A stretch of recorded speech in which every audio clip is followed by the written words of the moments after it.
Okay, so today on this video, my other camera died, so I'm using my cell phone for this one. So hopefully it turns out okay. But I blew another 40 amp fuse back here.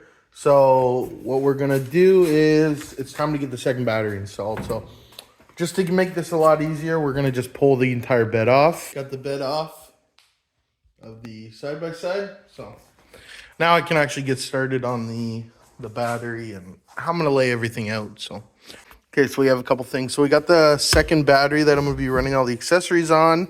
Battery tie down. I'm going to build a little battery box and mount it to the side-by-side. And then we have everything that we need to run the second battery. So I'm going to run power directly from the second battery to my AuxBeam switch panel once that's all done as well. So probably gonna pull the hood off now, and I'm gonna rewire all my accessories because I kind of did it quickly and it's a mess. So yeah. Okay, anyway, so we're back. I got a new camera. I got the DJI Osmo Action 5 Pro. So I was running the first Osmo Action and it finally died out on me. So got a new one now, and we're back on the side-by-side. And what we're gonna do is continue on with the electrical, so adding the second battery. So I'm just cleaning up some of the electrical in here too. So we have the AuxBeam 8-gang fuse box that goes to the switch panel inside the side-by-side. Originally I just had it wired directly to the winch, but it causes fuses to trip because there's too much power going through this block. So now I just have it grounded here, and then I'm gonna run a power directly from here to the second battery, which is going to be right in here.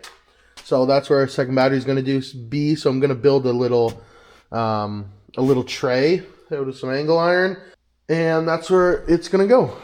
So here we are. So what I'm going to do, I'm just going to add the terminal onto this side. So all we do is take this, add it on, and then I have a little punch. So I'm going to do that now. Okay, we're all kind of tidied up in here now. So I got the wire for the power. So I'm just gonna figure out where I'm gonna run it down. I'm looking here. What I'll probably do is run it down here and then run it along this side. Okay, so I just wrapped most of this line too, just to kind of protect it. And like I said, we're going to come in down here. So we'll go across and just going to feed it through each portion, each section of the floor first. So yeah, just going to do that now. We got the power line going in, and it's going down there. We got it running right alongside the other cables. And then I fed it underneath the ECU.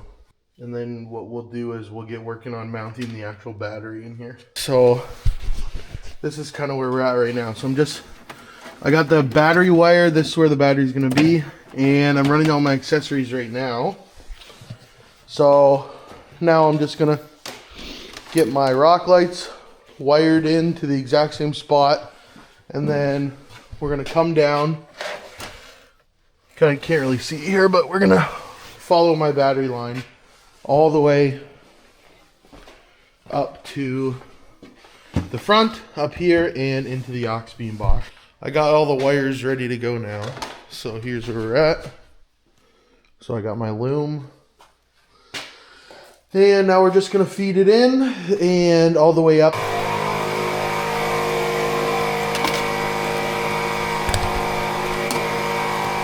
Okay, so I got all the wires up here now. I got all the loom, so I got the loom all zip tied in the floor, so I'm just gonna cover that up now and then get working on the battery tray. Plan is just use a plate bolted on each side, and we're gonna use angle iron on the side, and then I have tie downs for the top. So here's the piece of flat bar, so I'm just gonna drill holes to bolt that to the side-by-side, and then this is going to be the side that'll actually hold the battery, so I'm just going to do that now.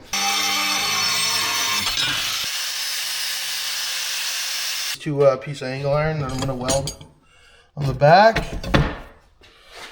And then those will sit like that. And then I got this battery tie down that we're just going to put holes and mount it that way.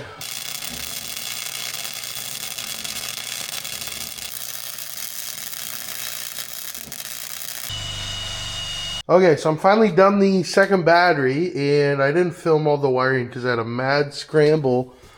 To get this done. So we'll start in the switch panel. So I rewired everything. So I got the 8-gang switch panel here, like you've seen in the past. So here's the second battery. So this is directly from the switch panel, and then this goes to my isolator here. And then the isolator, it goes to my machine battery. So yeah, it goes to the battery, to the isolator, to the starter battery. So that way my accessories will only drain down this battery. It won't drain down my starter battery. So I'll never run into issue where I get stuck out in the bush because I'm running my soundbar or anything like that. So what else? So here's where all the wiring goes. And then it goes underneath the floor. Here's the other fix that I did.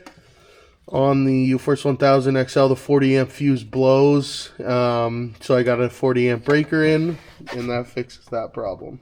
So yeah, pretty straightforward. And, you know, once it's closed up, all the wires are tucked in under the floor, like I said. So a lot cleaner than I had it before. So yeah, that's the completion of adding the second battery. So I just, like I showed you earlier, I made that bracket, and it's all in here. Nice and secure. So I'll just show you now what I have.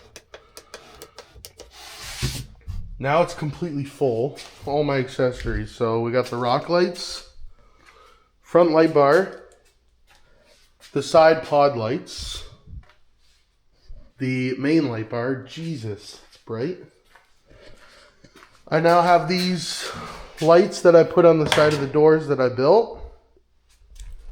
And my whip lights and the rear light bar. So yeah, that's all the accessories I'm running off it, and then I also have the stereo. So yeah, pretty sweet, and I need to add the sticker still for the other three, but I should have got the I should have got the 10-gang switch panel, because now I got no more room for anything else. But I mean, I don't think that I have anything else that I want to add to it anyway, but you know, it's nice to have that flexibility. So yeah, that's that.